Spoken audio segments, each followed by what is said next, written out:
The Power Play Post Show is on the air, covering minor league hockey since 2003, and now covering the Binghamton Black Bears with news, reactions, and in-depth interviews only heard here. And now, from the Box Studios in Kirkwood, New York, here are your hosts of the Power Play Post Show, Bob Howard and Taylor Welch. And hello, everybody. Welcome to another edition of the Power Play Post Show. This is the show for November 9th, 2025. This is season 15, episode number 18, and episode number 532 in the long-running podcast that is the Power Play Post Show. Hello, everyone. I am Bob Howard. She is Taylor Welch. And we are coming to you here on Sunday as we break down the games. This is the weekend wrap-up show. And Taylor, I would like to say that these were two entertaining, fun games to watch between the Binghamton Black Bears and the Indiana Sentinels. I know that the Black Bears kind of really got into their groove in the third period of Saturday's game, but I felt like, even though maybe in the first game, the Black Bears seemed flat in the first and the second period, and in the second game, maybe the same way, maybe in the second period, but I still felt like these were much more enjoyable to watch versus last week when we were talking at this time and we were talking about the Port Huron Prowlers games where that was so painful to watch. Yeah, it's definitely a huge difference. I mean, just looking at the penalties alone would tell you that. It was a very low penalty weekend for both sides on our end. Mm-hmm. And honestly, yeah, they were both really good games from both teams. And Saturday I thought was a lot better than Friday. Just like overall, it just seemed like Saturday had a lot more energy to it than Friday did. And I mean, Friday's game was still a good game. It was. I know a lot of people thought maybe the first and the second period was a little flat and maybe didn't feel like there was as much energy in that game between the both squads. But I felt like, Indiana did what they had to do to kind of maybe slow down, plug the lanes up a little bit, get in the Black Bears' way so they couldn't play the way they wanted to.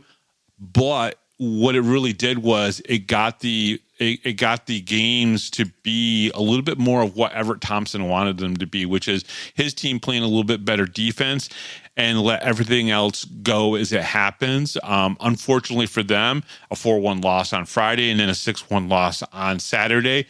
But I still think that he feels like his team has made strides. So let me ask you this. Do you think that felt like you were watching an 0-9-1 team this weekend? Definitely not by any means. I kind of already told you that I felt like compared to who we've already faced this season, and yeah, I know it's early in the season and teams are still trying to figure stuff out, but compared to what they've gone through and what, their beginning season already looked like, I felt like they were the best competition that we've had thus far. Best competition. Now, do you think, the compete level was high like the Port Huron Prowlers, or do you think that the two teams just more matched up a little bit better so you had more fluidity to the games? Definitely more fluidity to the games. With Port Huron, they're very fast-paced and very hard-hitting. I didn't feel that with the Sentinels. It just felt like they were very evenly matched across the board, and I think it showed in a lot of the strides. I mean, they were able to break up plays, we were able to break up plays, and they just seemed very evenly matched. Mm-hmm. Yeah, some people, one person at least told me on Saturday night, they felt like in some ways the Black Bears might have played down to the level of the Indiana Sentinels. And I understand that statement a little bit because I know that some people expect more out of the Black Bears than maybe what we saw this weekend, because they're thinking, oh, well, this is the Sentinels of 3 weeks ago or 4 weeks ago where we should have blew them out 10-0, just like they had been done before. But that was under a different regime. I think ET has kind of brought a little bit better compete level to this team for them. Some of the players he's brought in, like Bodan Zinchenko, who scored the goal, and Ethan Esposito, who scored the other goal for them. Those were great snipes. They were good. I wouldn't blame Wyatt or C-Mac for either one of those two goals that they did score. They were just good snipes. And I think as Indiana gets a little bit better, they'll get more of those chances where they get those types of snipes and they'll score more goals in the future. So it was very interesting. Now, how about the military appreciation jerseys? What did you think of those? I really enjoyed them. I said that when I first saw them when they introduced them on the Tully show. I think I like the color scheme of it a lot, and it's different than the ones that we've had before, and I just really liked it. And I know that everybody really liked the fact that the bear head was sewn on. That was a very important factor. Yeah, I know there are a lot of jerseys, specialty jerseys that are, I think, produced maybe a little bit more economically better for the team. And so it's either sewn in or it's, part of the material instead of having like the patch on there.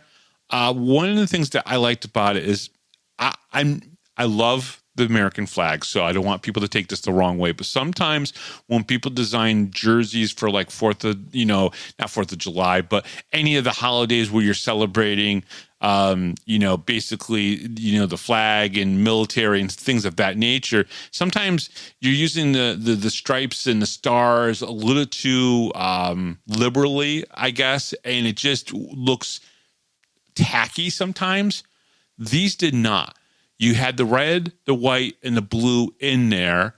You had the bear logo, and you had a nice representation for the military service organizations, and that looked great on the backside. I just felt like this was probably the most tasteful and the best way to represent. And this is a jersey that you could probably wear at any time, and it won't matter because it's not overly in your face military appreciation, but it still is military appreciation, and it was a great color too. Yeah, I agree on the whole American flag is a tacky sign for clothing. Sometimes I'm not a big fan of that.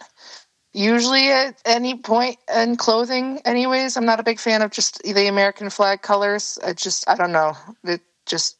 It's not right to me, I guess.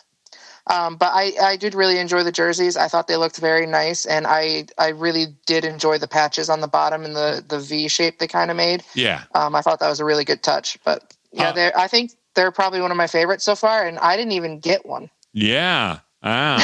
I was wondering about that because I didn't see you guys down in the corner afterwards, because usually people come down, get a picture taken with the player and get an autograph on the jersey, which I don't ever do. Thanks, Liam Anderson, for ruining the jersey that I bought of yours by signing it. Not that your signature is bad, but he knows my rules about that. I only actually have one jersey in all of my collection that is signed, and it's actually signed by all the members of the Manchester Monarchs team that won the Calder Cup. That was a little bit special, a little bit different, but usually I don't have people sign them, but people usually come down and sign them. I didn't see you guys, so I knew that you didn't get one of the jerseys. Now, you did collect all the numbers for the jersey, and why don't you tell everybody who got the $1,000 mark where no one else did? That would be young gun Tim Kim. I was impressed with that. Tim Kim gets $1,000. You should have seen his face, man. He was so good. Like, he couldn't believe it. That's awesome. Him and I can't remember who the other player was. It was one of the other, I think Demarais. Yeah. I think it was him too. They were listening to the numbers being rattled off, and every time it would jump up, they were just jaw on the floor, just in shock that people are spending this kind of money to get a jersey from them. It was the funniest and most heartwarming thing I've ever seen.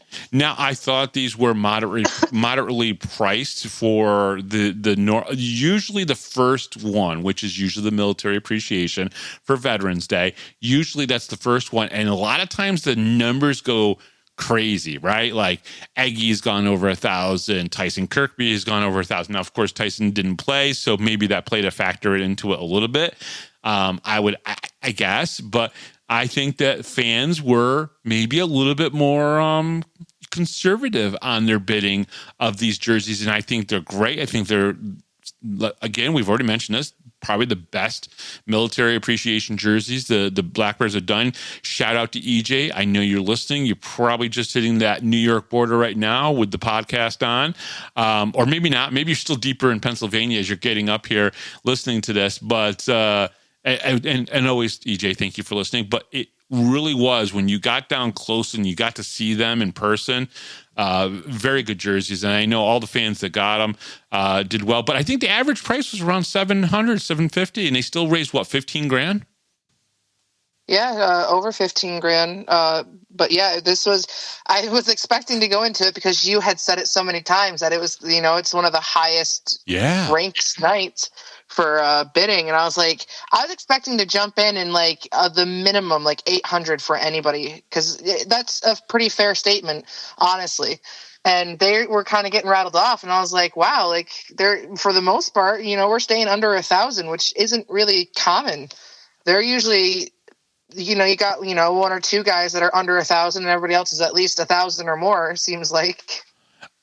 Taylor, before we get to the must reads and we start talking about these games a little bit, let's talk a little bit about Saturday night and the national anthem, where the Sentinels, I think it was the starting lineup guys, went over and held the flag with the Binghamton Black Bears. I've seen this on some of the national games, NFL football, and things like that, where they're holding a flag in college football, and they bring out both teams to do it. What was your impressions of them bringing out the Sentinels and letting them, kind of mix in there and hold the flag as well? I was immediately over the moon about it. The second I saw them leave their line and skate towards the flag, I knew that that's what they were doing. And you could kind of tell, I don't know if Everett made the call or if they just made the call themselves or if they just kind of were trying to do it. Because you could kind of see at one point, they started to skate over and then they kind of stop and then, they continue on. So there was a little bit of hesitation whether they, were supposed to or could or whatever. But it was a very nice touch. It's the first time I've ever seen it happen. And I thought it was just a great thing. It shows the kind of players that they are and the kind of team that we're playing against. And I thought it was a great standing. Yeah, because I'm sure there was communication somewhere where they said, listen, why don't you send some of your guys over there to be a part of that? Because it is such an important thing to give back. There are some guys on our team, including Dan Weber, where his sister read a message on the big screen because she's deployed right now, and which is pretty cool. And I'm sure there are guys on the Sentinels team who have family members that serve. That's not about a team thing. That's about kind of like an America thing and kind of like a really cool thing to do. So I'm kind of glad it was done. Whoever set that up, that was awesome. I'm glad it was done. Did you get to see? Did you see that Hannah was up on the screen for sending a message to Dan and the team? Yes, I did see that. I was very shocked at had no idea what was coming, which I don't know if Dan did or not. I know you had asked Rick, but I didn't hear it. Hearing problems right now. But when they started talking about it, I was like, what is happening right now? And then it happened, and I was like, I didn't even know that she was in. And it was so funny listening to you talk about it, because you talk about how energetic she is and stuff. Yes. And it was a funny conversation with you and Rick, and I really enjoyed listening on that. But it was a very nice touch, and I know Dan absolutely loved it. He was very excited down there on the ice. One of his favorite things to do is take his stick and tap it on the boards, and he does that very loudly and proudly. Yeah. I can tell you that Dan and his father did not know. But one of the family members helped arrange that, which was pretty cool. I'm pretty sure it was Yvonne who helped arrange that, to have Hannah do that on Military Appreciation Night. To me, it was just so very well done. Very, very good. So, all right. Enough of the beginning stuff. Let's get into this. The Power Play Post Show is available on all major podcast platforms, including Spotify, Apple Podcasts, Pocket Cast, YouTube, and Amazon Music. Also on iHeartRadio. You can actually just tell your smart device to say, hey, play the Power Play Post Show on iHeartRadio, and it will do that. Join the conversation on Facebook, search Power Play Post Show, and become part of our community.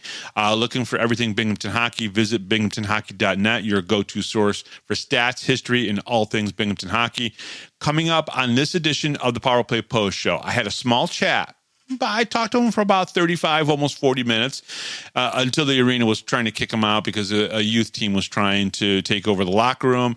I spoke with Indiana Sentinels head coach Everett Thompson. You guys get about maybe 8.5 minutes of that conversation.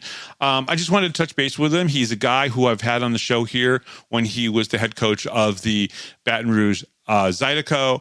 And when he also played here in Binghamton at one point, and he's just a down-to-earth, really good guy. So he'll be on the show as we kind of really talk about these two games. Taylor, why don't you get us started? All right. Black Bears defeat the Sentinels 4-1 Friday night, November 7th, 2025, Visions Veterans Memorial Arena. Game 9 of the season, Indiana Sentinels at Binghamton Black Bears. The first period, with Loic Plouffe in the penalty box for cross-checking, the Black Bears get the 1-0 lead when Ivan Bondarenko scores the first goal of the game with 3:49 left to go in the first period. Gee, shocker, right? Ivan Bondarenko getting the first goal, and, somebody that you obviously have talked about so much. What is it about Ivan that you've seen? Because you've obviously seen a lot of those goals at the home games right in front of you. What is it about the way Ivan attacks and skates into the zone that makes him so effective from what you can see so far? It honestly, it reminds me a lot of Yates. The way that he's able to bring the puck in and just go right around the net. I mean, there was several times where he'd go around the net and try to get a puck in, or he'd go around the net and set somebody else up. Like, he is just so quick in his puck movements and his ability to get the puck from where he is to somebody on the other side and just set people up for really nice goals. That's why I'm not shocked at all that he's got more assists than he does goals. Yeah. Because watching him and CJ Stubbs together, that's what they do. I mean, CJ Stubbs has taken a ton of shots on goals, but the way that they're able to just take that puck in, and Ivan just moves it so beautifully around the net that it catches my eye and I can't not watch. Yeah, no, I totally agree with you. What I love from my vantage point, because you're down by the ice a little bit more, you're a little bit lower on the ice, and I'm up in the press box. When I'm looking down and looking to that general direction where you're talking about, one of the things that I see, he skates so smoothly, but then he crosses over in front of the netminder, kind of like Gavin does. Like, that's a great example of trying to compare him to Gavin Yates. And I think Gavin probably pulls the trigger to take shots a little bit more than Yvonne does, right? By the way, we're going to stop here for a second. So on Friday night, Frank Perney came up to the press box. And so you know who Frank Perney is, of course, right? And Frank, if you're listening to the show, here's a shout out to you because of this conversation. So Frank comes up and he's looking for information on the Indiana Sentinels roster, right? Because again, he wants to know it too. You and I have to talk about the Indiana Sentinels, whether it's writing or talking about them here on the Power Play Post Show. He's got to call their names out. So he's just looking for that information. And I said, Frank, let me ask you a question. It's not really a debate between Taylor and I. She says, you say it. I wasn't sure. How do you pronounce Ivan's name? Yvonne's name. And he literally said, it's Yvonne. And I said, oh, it is. And he said, because I was like, I mean, I've heard people say Ivan. And he said, yes. He goes, he got a penalty. He came into the penalty box. He sat down. I looked over at him and I said, hey, how do you pronounce your name? Is it Ivan or Yvonne? And he said, it's Yvonne. That's how you say it. It's Yvonne. And I guess he said it with kind of a little bit of a Russian accent. So Taylor, you are correct. Frank has been saying it the correct way, and you and I have been saying it the wrong way, but it is Yvonne. See, I can't even say it right now. And I'm going to have a hard time. I'm going to literally have to train myself before I ever have him on the show here, so I don't embarrass myself. Apparently, he's one of those guys, and you see this a lot with guys who have names that you can say a couple different ways. They're fine. They don't care necessarily, but so Yvonne is how he likes to be, how it's to be called. Well, and let's be completely honest. Yeah. I think Binghamton has the easiest roster names compared to other teams Sure. that we have faced in the league. Because I couldn't announce names like the Sentinels. I probably couldn't do half of them. That's funny. All right. First period notes. Scratches were Tyson Kirkby, Zach Sirota. They're both still on the IR. Dominic Tumay had the night off. Tim Kim on Friday night was off, and Chicho Lathlen as well. Starters for the Binghamton Black Bears was Austin Dorazio, Dan Stone. That was the first night that they were kind of teamed up together. Ivan Bondarenko, CJ Stubbs, Mac Jansen, and our starting goaltender was Wyatt Freelander, who hadn't played in a couple weeks. The Black Bears had an opportunity after opportunity, but only got their first goal with less than 4 minutes left to go in the period. They kind of changed that up for the next night and scored a little bit earlier in the first period on Saturday night. They kept the Sentinels from getting any sustained pressure on Freelander more of the period. With 2:40 to go, Werber made a great save on the Black Bears. Though the Black Bears had a lot of pressure in the offensive zone, the Sentinels did a good job of making the Black Bears uncomfortable. That's just more of that getting in the way of them. And we're able to give Werber good looks at the shots. Power play opportunities, Binghamton was 1 for 3 because the one goal was a power play goal. And Indiana did not have any opportunities because the Black Bears played really good, disciplined hockey throughout the first period. Shots on goal, Binghamton 19. Indiana, a whopping 5 shots on goal on Wyatt Freelander. Again, Taylor, some people said that maybe the first and second period of this game were kind of flat. Yet the Black Bears had a 19-5 shots on goal. They scored a power play goal. They were in good shape even after that first period. Yeah, definitely. I think the only thing I noticed, like if I just look at the two games, is just the energy level. What didn't really seem like it was there on Friday, and not that anybody was playing bad or they didn't seem like they were right. sluggish on the ice or anything. It just seemed like they just didn't have the umph to want to just go out there and play fast, or I don't that's not even the correct word. I don't even know how I want to describe what I'm trying to say right now. It just seemed like the energy was lacking on Friday, in my opinion. Well, Brand Sherwood definitely described it as flat. He said he felt like the team was flat. So you could say flat because I don't think that means you're not working hard. I just think that maybe the effort you're putting into it doesn't match the result. And so that can definitely be there. All right, let's talk about the second period. The second period, just 6:46 into the second period, the Black Bears took a 2-0 lead with CJ Stubbs' third goal of the season, which for once was just an even strength goal. He didn't have a power play goal. Yeah, yes, he did. But it would end up. Now, listen, I'm going to wait until the end of the show to talk about CJ Stubbs and his numbers because it's pretty crazy. If you look at his number, have you looked? Well, you read what I wrote earlier today, right? And we'll talk about that in a little bit. It's just amazing to me that when CJ Stubbs does something, it has a purpose, and he makes it count. Right? It's just not a nilly-willy type of thing that he does. Like when he's out there on the ice, you say he takes a lot of shots. Well, you got to take a lot of shots. You literally have to send that puck to the goaltender as much as you can. And not all players do it, and not all players are programmed to do it. Some players like, I got to dump it off.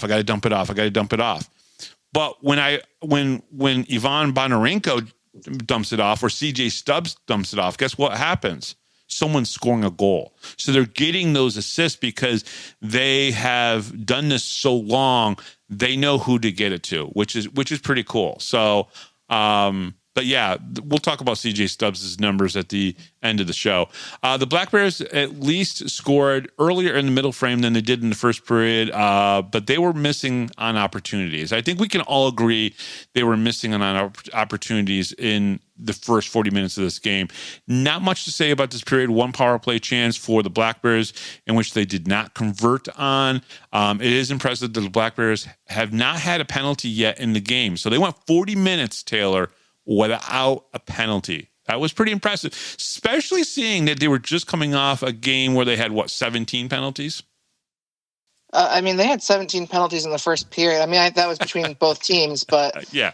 I don't even remember how many penalties each team had that game, but yeah, that's it goes to show the huge difference between the style of play between Port Huron and Binghamton and even the Sentinels. Yeah, I agree. Power play opportunities, Binghamton 0 for 1. Indiana did not have a opportunity at all. Shots on goal, Binghamton 16. Well, I did this again, didn't I? I screwed that up again. Binghamton had 16 shots on goal. Indiana had 7 shots on goal. Let's talk about the third period now. The Sentinels scored their first goal of the game in the third period after a turnover in front of the Black Bears netminder Wyatt Freelander off the stick off Ethan Esposito, making this a 2-1 game. The Black Bears get a goal at the 10-10 mark by number 10, Emerson Emery, making this a 3-1 game. I love that, by the way. Mac Jansen scored his 7th goal of the season, an empty net shorthanded tally with 1:05 left to go in the period as Black Bears won 4-1 over the Sentinels. Yeah, I don't care about any of that. The fact that Emerson Emery wears number 10 and scored at the 10-10 mark, I mean, come on. Can anybody write that up any better? I mean, that's like a Hollywood movie right there. So, that was awesome. I already told them that. I think Gary Ryan went down after the game and I think saw him and told him the same thing. Bob really loved the you scoring at the 10-10 mark, which I did. I can't help it. I could tell just by the way that you typed it up that you were excited about it. Because I'm like, he put the 10-10 mark and by number 10. I was like, he's excited. Yeah. I just love numbers. I love numbers. Numbers are fun. All right. The Black Bears played a good enough. Did they play good enough to win? Yes. But were they the best they could be? That's a tough question. And that's the reason why I wrote what I wrote on Saturday morning about the team and even on Sunday about the team, because I had conversations with Brent Sherwood and he agreed they can do better. They're not, I mean, right now they're 9-1 and they can do better. That's crazy to say. 54 shots on goal and only 4 goals. Were the shots on Friday night mainly quality shots and Werber was that good? I don't know if they were. Let's be honest, though. I think the team needs more consistency with the lines, which I've talked about all weekend long, but no one is to blame there. Injuries, players needing to take some time off is all factors you cannot control. However, I still don't think we've seen our best hockey yet. Taylor, have we seen our best hockey yet from this team? I don't think so, but I do think the third period in Saturday night's game was the best that we had. Gotcha. So I think we're getting there, but yeah. I don't think Friday was the best yet. And I hope you agree with this part, too. I will say Wyatt, Connor, and Dominic have been good this season through 9 games. But even all 3 of them can be better. And yes, I know Wyatt only gave up 1 goal.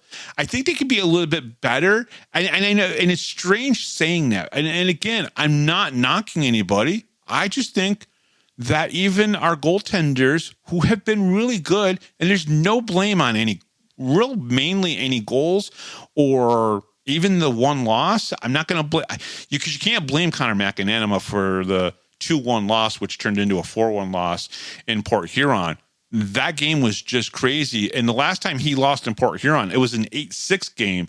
So, but I think everybody could be a little bit better. Yeah, I definitely agree. I do think that we have a very strong goaltending lineup. Yeah. But for, several people to say that, like Connor's best game was the game that we lost it's a very interesting take. And it's something that that for me is weird to say that a goalie's best game is one that he lost or one that the team lost, because it's not his fault entirely. But it's just, I do agree. But you could kind of say that about several parts of the team.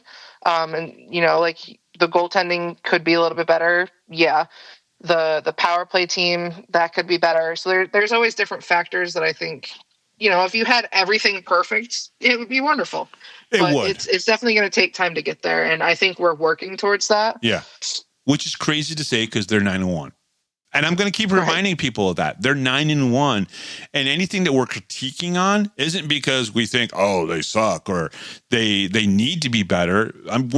We got to have something to talk about. If not, we'd be like, all right, they won 6-1. Great. They won 4-1. Great. Let's move on. And we'd have a 3-minute talk show. And that's not fun at all. All right, the Black Bears will need to increase the intensity for Saturday. This is one of my thoughts from Friday night. And we'll need to play with more urgency because after the Saturday game with the Sentinels, they have the Athens Rock Lobsters up next. And that will probably be the next big challenge for the Black Bears. The Black Bears, after Friday night's game, was 8-1-0 with 23 points. Still not a bad start to the season, even if the team isn't firing on all cylinders yet. Max empty net goal is also the first shorthanded goal of the season because they were a man down. Actually, it was like 6-on-3 or something like that. And it was a great effort on Mac getting the goal. Black Bears also went 43 minutes with no penalties, so that is another positive from this game. Power play opportunities, 0 for 4 for Binghamton, 0 for 3 for the Indiana Sentinels. Shots on goal, Binghamton 19, Indiana 2 in this. I mean, isn't that crazy? In the third period, Indiana only got 2 shots on goal. The totals for the game was Binghamton 54 and Indiana 14.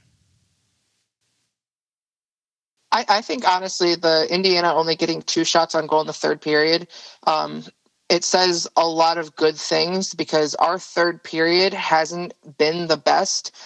If you look at our Port Huron game or a couple of our Watertown games, we could be leading by a couple of goals, and then the third period comes, and we let them get right back into the game in the third period.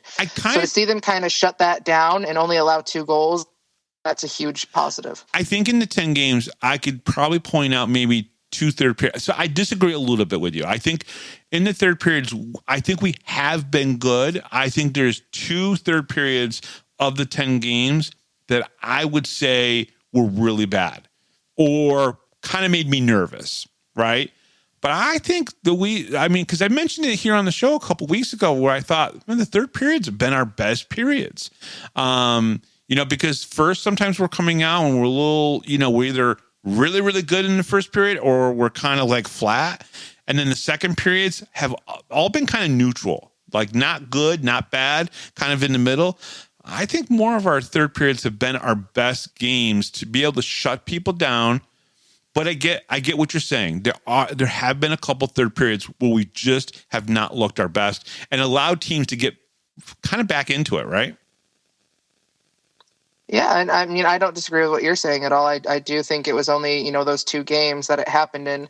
But those are the kind of things that stick in my mind when I think about the third periods. And, sure. We get 19 shots compared to their 2. And it's a great way to shut the other team down and just make it so they don't really have a chance to catch up. All right. Why don't you wrap up Friday's game with the numbers? Black Bears defeat the Sentinels 4-1 at home. Ivan Bondarenko scored a goal and assisted on another for a 2-point night. Gavin Yates assisted on 2 goals. Mac Jansen scored an empty net shorthanded goal at the end of the game. Emerson Emery scored his 2nd goal of the season. CJ Stubbs scored the game-winning goal for the Black Bears, his 3rd game winner in 9 games this season. Wyatt Friedlander won his 2nd pro start, saving 13 of 14 shots on goal. And the Black Bears improved to 8-1-0 of the season and have 23 points atop of the Empire Division. And I know the 3rd game winner goal for CJ Stubbs is the number that you were talking about because before that game, he had 2 goals and they were both power play goals and they were both game winning goals and he still gets a game winning goal. Right. And then what's going to happen on Saturday night? Hey, that's foreshadowing. So you want to stick around to the end of the podcast because it's pretty interesting what happens there. But yes, listen. We were 8-1 after Friday night, and everyone was like walking away from there going, "Man, that game was a little flat. What's going on there?" And yet they're 8-1. So, not too terrible. Not too terrible. There's really nothing bad to talk about in that game. Here's the one thing I think I'll say this: when they're 8-1, now they're 9-1 after these past couple games. There are things that we all notice, right? Maybe the power play is not clicking right. Maybe we could stop a couple of the shorthanded rushes. Maybe we could be better in the neutral zone when we're trying to transition into the offensive zone. These are all things that Coach Q and Coach Sherwood all see, and they're going to talk about with these guys. I will say this. Normally, after a Friday game, on Saturday, there is not a practice. It's optional. Usually the guys who aren't going to play might come to the rink, go out on the ice, practice some, get some work in. Brant Sherwood, after that game, where they won 4-1, he had a team meeting that was mandatory. Every single player had to come to the rink for the team meeting to talk about Friday's game. If that doesn't tell you that he's not trying to get the very best out of these players, and then they react the next day by shutting them down again to just one goal, but then scoring 6 goals and really probably having, in Taylor's opinion, the best third period that they've had all season, that says that these kids, these guys, these players are all reacting to what Brant Sherwood is trying to teach them and help get them to being the best players they can be. Having a mandatory meeting Saturday before a game, that's not usually done. And Brant did that, and I think it paid off.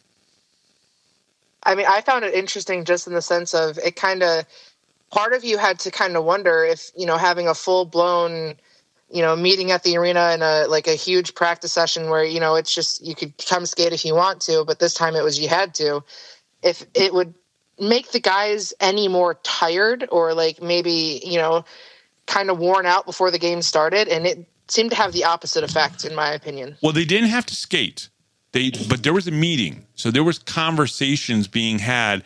They were in the locker room having a meeting about where they stood at this point in the season. I don't know what was said. I didn't ask what was said. That's just what I was told, because I asked Brant. I was like, Brant, I heard that there was did you guys have a full practice on Saturday or a mandatory practice? And he said, no, we had a mandatory meeting. There was a meeting. We got together and we discussed where we were at in the season and where we needed to be. I thought that was impressive. Going out and doing the optional stuff, that's for the guys who usually aren't playing. And I didn't think he was going to really work those guys, any of the players too much. Now, maybe some of the players who played Saturday night went out there and worked a little bit on the ice. But the meeting part is still something that doesn't normally happen, but he did because he wants the very best out of these guys. Well, whatever happened in that meeting certainly resonated with the guys, and they went out there and played their tails off. Yep, I agree. All right, so coming up next here on the Power Play Post Show, small little interview, about 8 minutes, with the head coach of the Indiana Sentinels. He is Everett Thompson. We'll be right back right after this, right here on the Power Play Post Show. Hi, this is Don Biggs from the 92-93 Binghamton Rangers. Hi, this is Brandon Buchinski. This is Grady Wittenberg, the voice of the Binghamton Senators, and you're listening to the Power Play Post Show.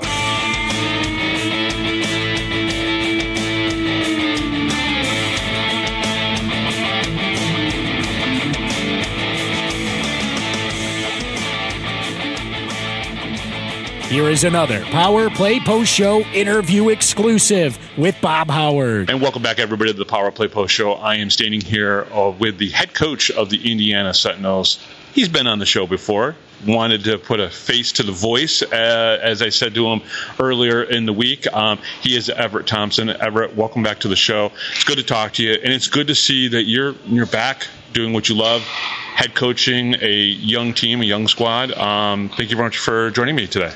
Thank you, Bob. Always a pleasure to be here. Love Binghamton. No, it's obviously a great arena.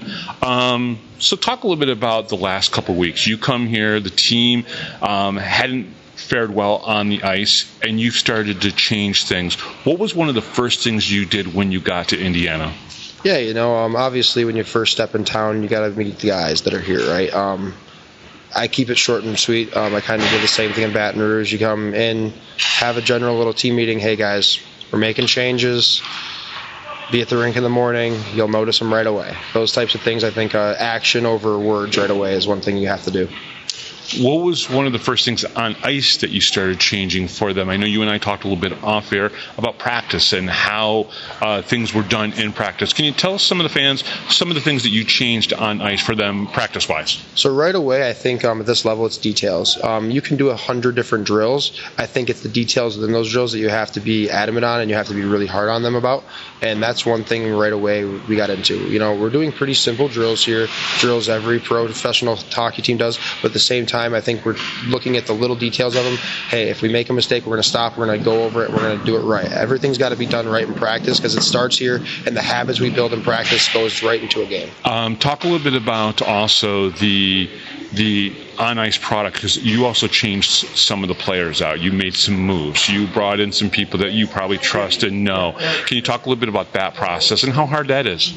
Yeah, obviously you have your network of other coaches, junior coaches, college coaches. Thankfully for me, it was something that I've been looking at the last couple of years, guys at this level especially. So I kind of have a little bit of a book on some of the guys I liked. There was a few guys that were available right away that were just released or free agents kind of dangling around that I could call and say, hey, we have a relationship already. Some, like an Ethan Esposito, I had him down to Baton Rouge. Unfortunately, didn't work out with him in Danbury, but hey, he's got a home here now. He scored the last 2 games now. I think that's something that, he's a guy that just needed an opportunity in the league. And there's a few guys like that on this roster. You're going to see like Ashton. He's another great player here. There's a list of guys that are going to get some opportunity that maybe just didn't. They're really young, so they're coming into a place that they're going to get those reps now.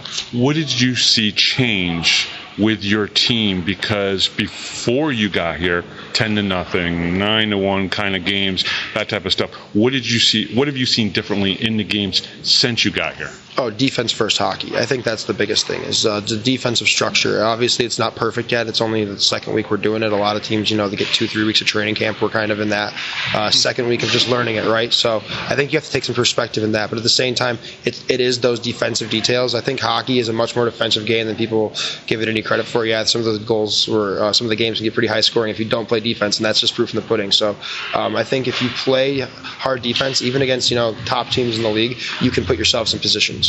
It's obviously Saturday afternoon, and last night's game, 4-1 victory for the Binghamton Black Bears.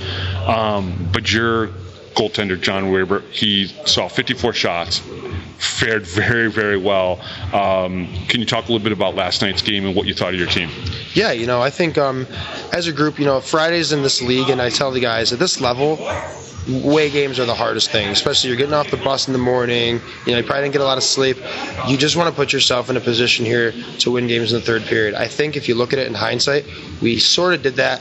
We made a few mistakes at the end here. We made a few mistakes throughout the whole course of the game. Hockey's a game of mistakes, though. So that's where, thankfully Saturday, as the road team, you want to rectify everything, when we get that opportunity today, which is awesome.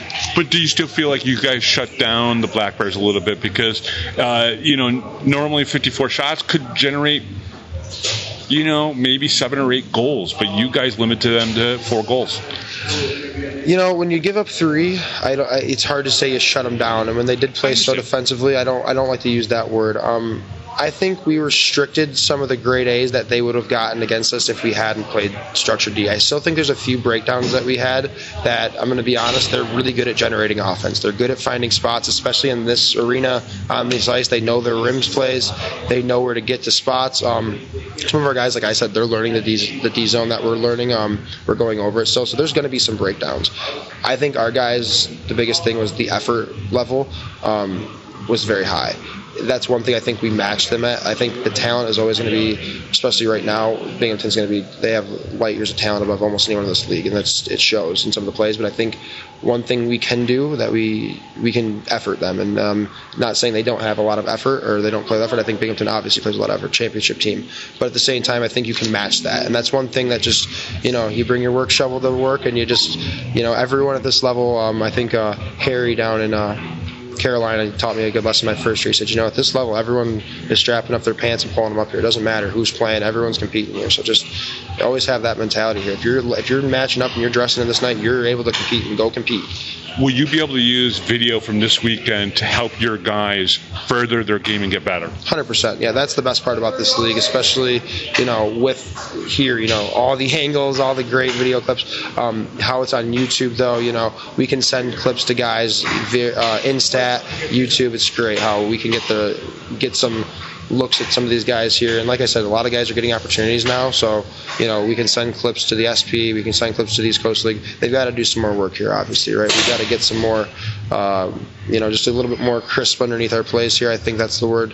A little bit of crispness here, pass the puck a little bit more confidently will come from that. But I think we're just building in the right direction right now. Lastly, you played here in 2020, 22, 23.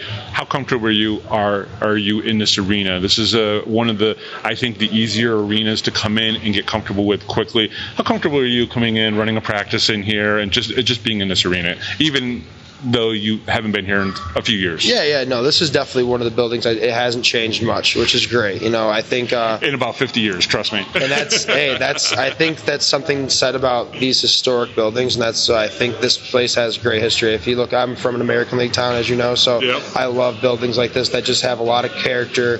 The stories that you listen to the guys that have played all the way in the NHL down to now our league. The stories that come from places like this they're the best stories in the world, and that's why I think this game's the best. Obviously, hockey is the greatest game ever, but just the guys you meet, the stories we make, the life we get to live, it's a blessing every day. He is Everett Thompson. Everett, thank you very much for coming back on the show. It was great to put a face to the voice, that type of thing. Even though I've seen your face on YouTube many, many times, but thank you very much. Thank you, Bob. Thanks again, and thanks everyone here.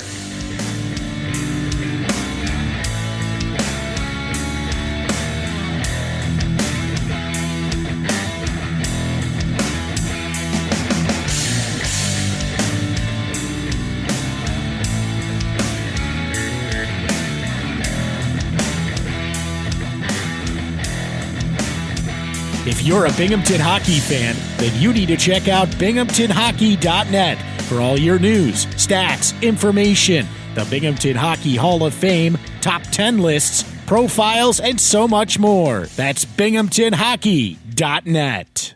You're listening to the Power Play Post Show. And welcome back, everybody, to the Power Play Post Show. That was Everett Thompson. You got a few minutes with him to hear how everything is going. We'll see those guys again in a month or so as we play games 3 and 4 against them. I think there's 6 games against them, 2 out in Indiana still left, and 2 more here in Binghamton. But let's talk a little bit about Saturday's game. Black Bears defeat the Sentinels 6-1 on Military Appreciation Night in front of a sellout crowd of 4,893 fans. November 8th, 2025, Visions Veterans Memorial Arena, Game 10 of the season, Indiana Sentinels at Binghamton Black Bears. First period, the Black Bears start the scoring early again with a Zachary Demaray's first goal of the season, scoring the game's first tally at the 3:01 mark of the game. CJ Stubbs scores the Black Bears' second goal of the game with just 34 seconds left to go in the period. Yeah, not a bad start to the period. 2 goals, obviously. 1 at the beginning of the period, 1 at the end of the period. Black Bears go into the second intermission with a 2-0 lead. Starters in this game was Connor McAnanima, CJ Stubbs, Ivan Bondarenko. I love saying the name now. I'm just going to always say it that way. Mac Jansen, Austin DeRazio, and Dan Stone. Second time in a row that DeRazio and Stone were paired up. And obviously the other 2 pairs were also the same for the defensive core, and I thought they all played good. Scratch, Tyson Kirkby, Zach Sirota. I think they're on the IR, but I think Zach Sirota is coming off the IR. And Taylor, why don't you tell the fans why you think that is? That he's still on the IR? Well, why he's probably coming off the IR.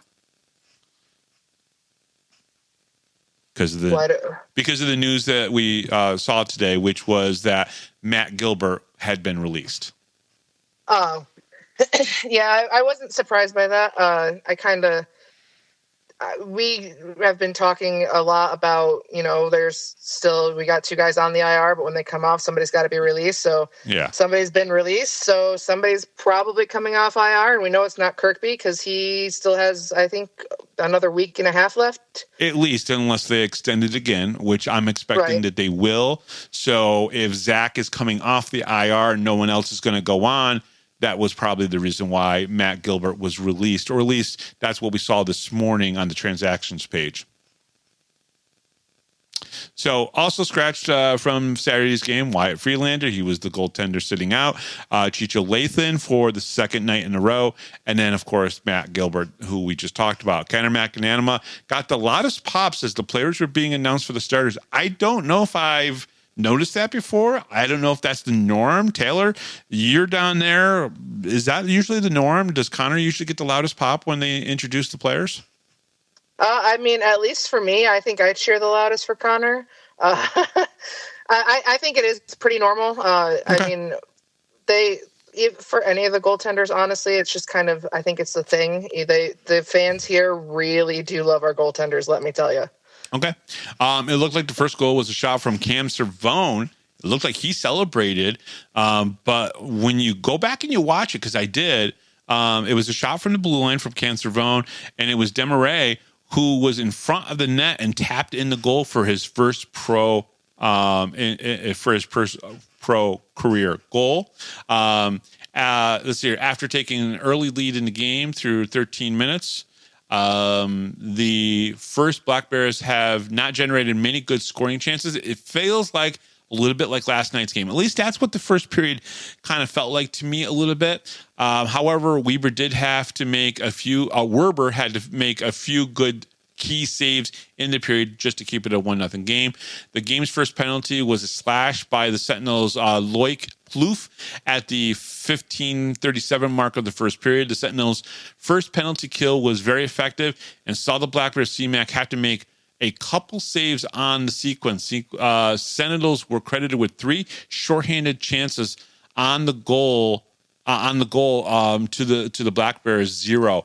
That was one of the power play moments that I think you noticed, that the Black Bears just did not look good on the power play. Well, that's because, I noticed it because I happened to look up at the scoreboard and I was like, we're still on we have a power play, and they have control of the puck, and they've controlled most of it, and they've had shots, and that's not something that we've seen even on our power play. Even if we don't, connect and get a goal, we're still usually in control of the puck and in the zone. Now, this happened twice in this game, but the period ended with the Black Bears scoring a late period goal, and then Tim Kim had a tripping penalty that will carry over into the second period. Basically the same thing. At the end of the second period, they had a penalty kill that had to carry over into the third period. Power play opportunities, Binghamton was 0 for 1, and Indiana was 0 for 1. Shots on goal, Binghamton 14, Indiana 9. Let's go into the second period. The Sentinels score in the second period at the 6:41 mark of the middle period as Bohdan Zinchenko skated in through the neutral zone and then untouched into the offensive and beat McAnanama with a good snipe. The Black Bears take their 2-goal lead back off the stick of Austin D'Orazio, scoring his first professional goal at the 12:29 mark on the period. So we had 2 players basically, in this game get their first professional goals, Desmarais and D'Orazio both getting their first goals. So pretty good that, I think I wrote down today in my after game report, 13 of the players right now at least have a goal. And it looks like the offense is starting to spread out into the defensive players now as well. And I kind of feel like, with those 2 guys, getting their first goals, is maybe that's a product of switching the lines and having, new faces with D pairings and that kind of thing. If maybe that's, making a difference or making it so they have more opportunities, but it's working. Yeah, no, 100%. The Indiana goal was because Zinchenko had free reign and was able to just pick apart the Black Bears defense. He skated around them. D'Orazio's shift was an excellent one for the rookie who worked hard and was rewarded with that goal. That's something that I know you talked about in your Impact Players report, because D'Orazio just looked really sharp in Saturday's game. Yeah, for me, who I usually like to watch Yvonne, D'Orazio definitely took my eye. For I think the whole game, he made a lot of smart plays, and I really enjoyed watching him play with Stone. Now the Black Bears responded positively after the Sentinels' goal. It's one of the things I wrote down. I thought it was interesting. When I spoke to Everett Thompson on Saturday morning after the pregame skate, he told me they were looking to disrupt the Black Bears skating in the zones. He preaching defense first, and it is working, as they were producing better efforts than before he joined the team 2 weeks before. We've already talked about that. I think Gavin had some frustration. He just let it loose with a fight near the end of the second period. Gavin did get an instigating penalty as well. I don't know about that, but it did seem both were set to go when it happened.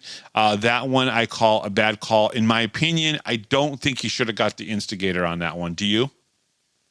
I agree with you, but I almost feel like if you're going to have a fight like that, that's after the play, they're going to automatically give somebody the instigator. I feel like that's just my opinion on how the refs are kind of calling the games now. But I do agree with you on that part. I don't think it was necessary. I think the game had, I don't want to say it boiled over to a certain point because there wasn't really a lot going on. No. There was very few moments between both teams that got a little heated. Yeah. And I think it kind of reached that snapping point for Gavin, obviously. But I mean, they were both willing participants, and it didn't. I don't agree with that call, but it didn't hurt us, so I guess I'll let it go. And I don't ever want to see Gavin Yates fight.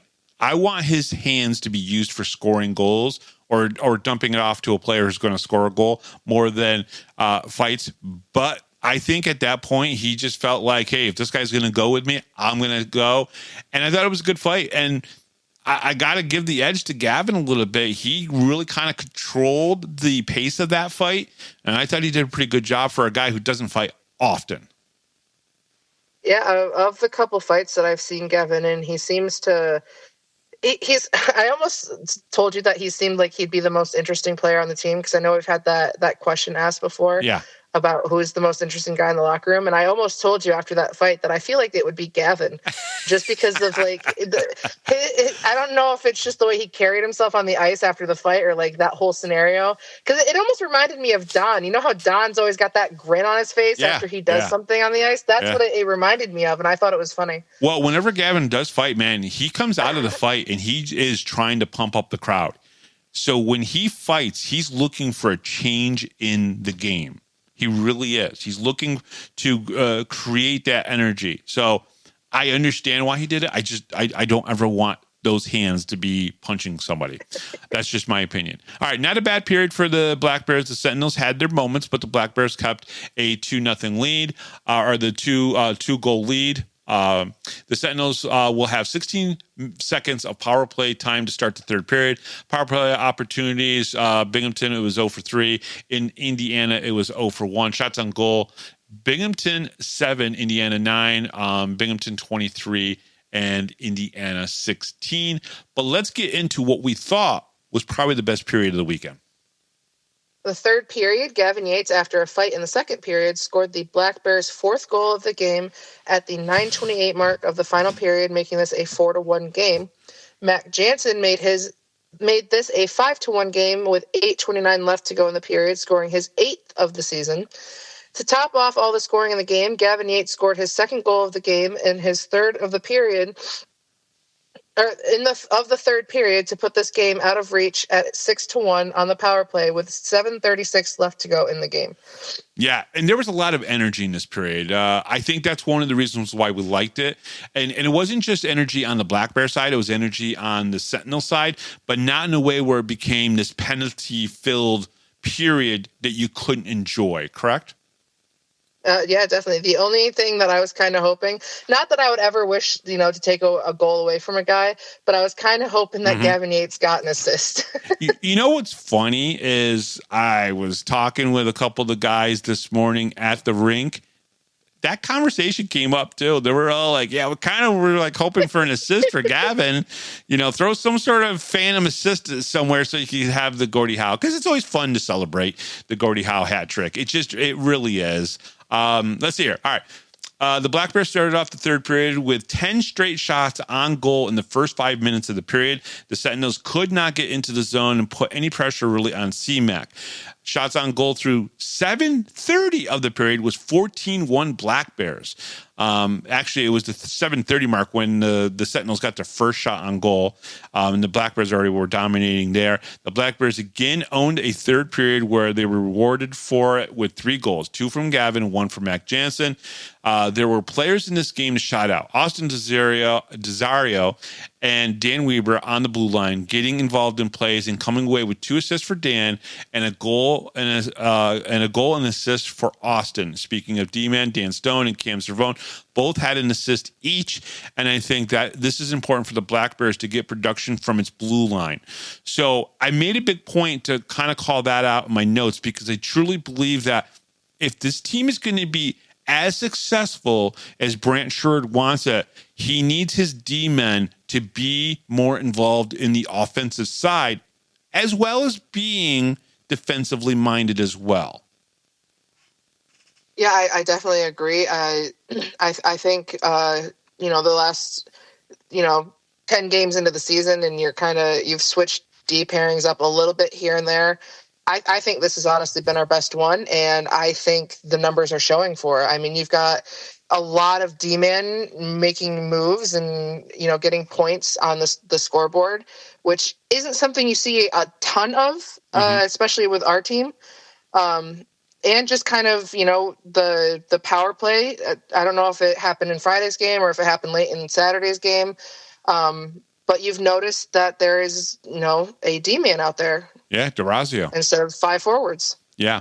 Yeah. And, because, again, when I talked to Brant Sherwood, he said that, maybe the 5 forward thing is going to go away, that maybe that experiment is done with now. So the D pairings, I think I like them how they are right now. Stone, DeRazio is good. Jesse with Scott, and then Dan Weber with Cam. I believe all 3 pairings this weekend were really good together. If you're not talking about your D-men, that means they're doing a good job. If you're talking about your D-men and they're getting points, great. If you're talking about your D-men and they're not getting points and you're talking about them, that's not a good thing.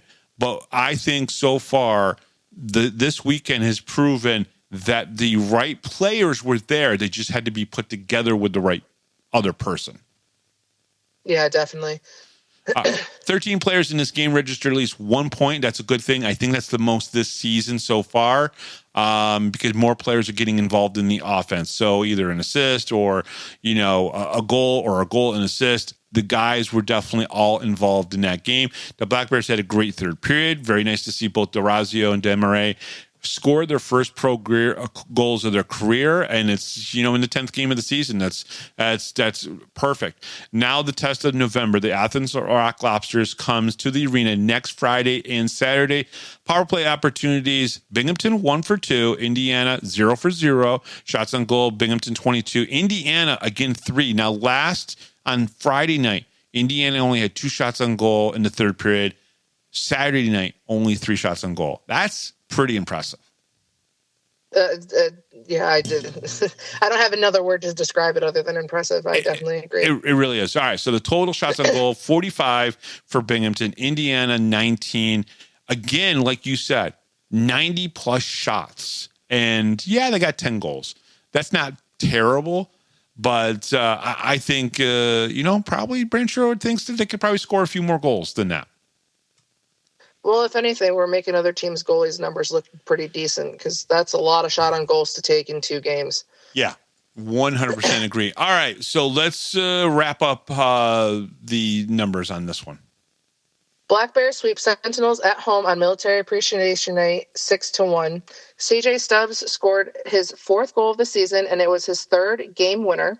Zachary Desmarais scored his first professional goal.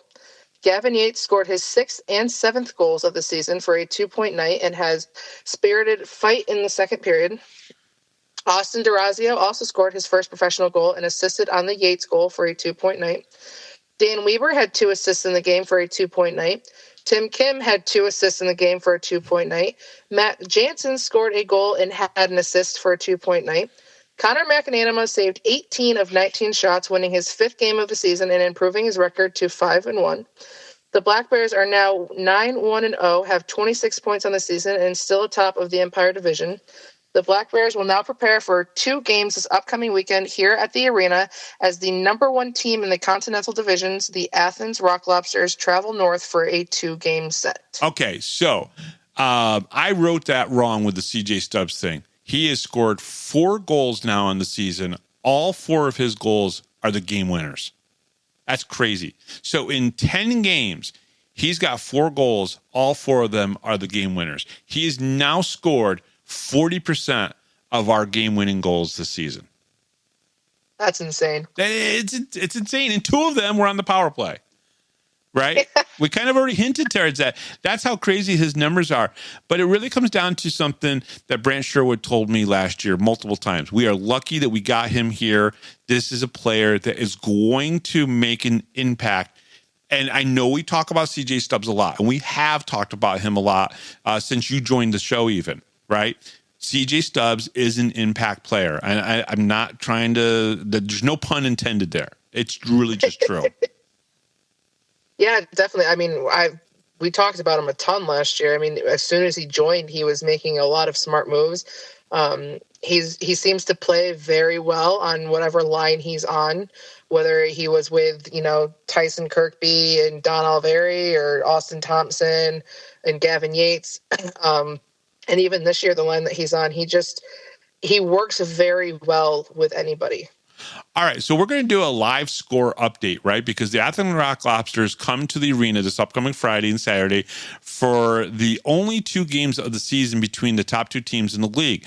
So let's look at their standings and their numbers. Well, I can tell you right now, going into today, as we're recording here on Sunday for you guys, the Athens Rock Lobsters and the Monroe Moccasins had the only game today, and that game went to overtime, and the Rock Lobsters won the game.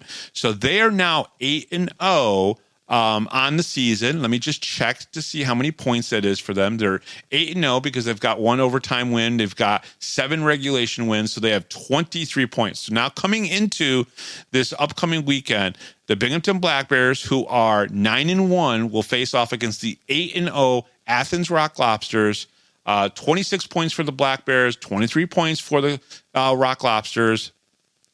Both teams playing pretty good right now. Rock Lobsters have 49 goals on the season through 8 games. The Black Bears have 47. So Athens right now, average per game is a little bit better than the Black Bears at this point. They've only given up 17 goals. I know that they've already got like 2 or 3 shutouts this season in Athens.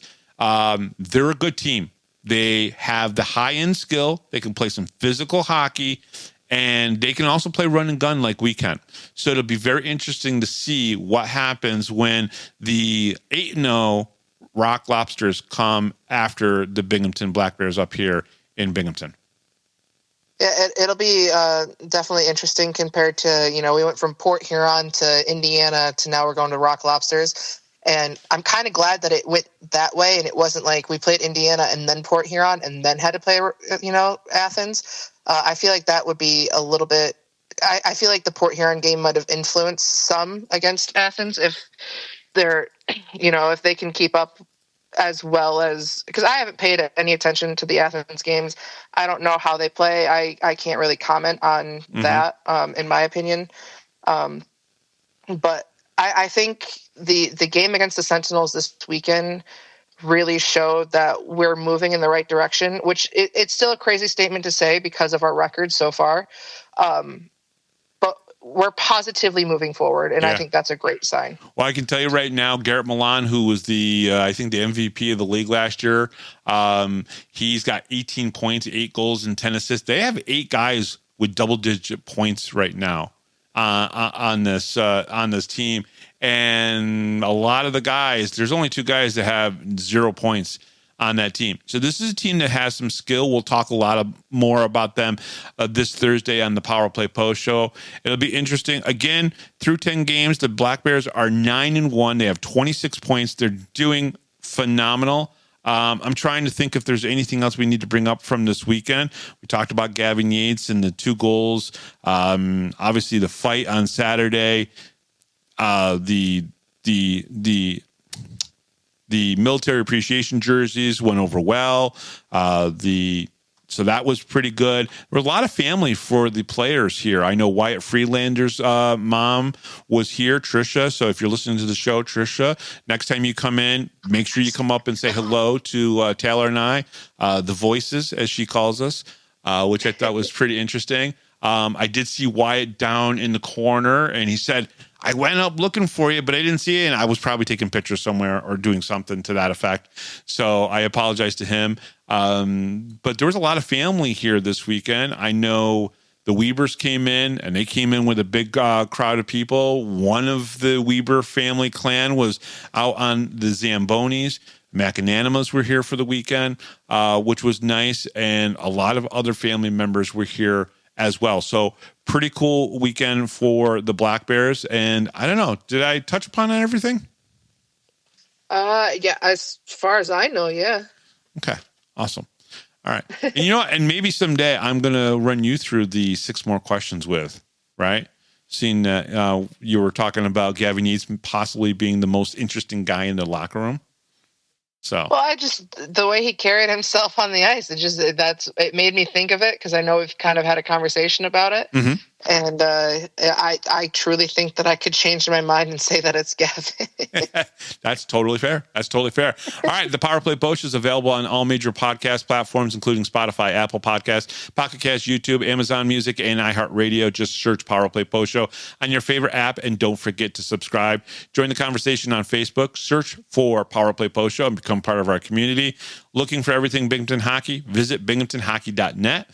Thank you to Rob Lapolis, our MC, John Petitucci, our music director, and from the Indiana Sentinels head coach, Everett Thompson. I am Bob Howard. She is Taylor Welch. And we'll talk to you next time right here on the Power Play Post Show.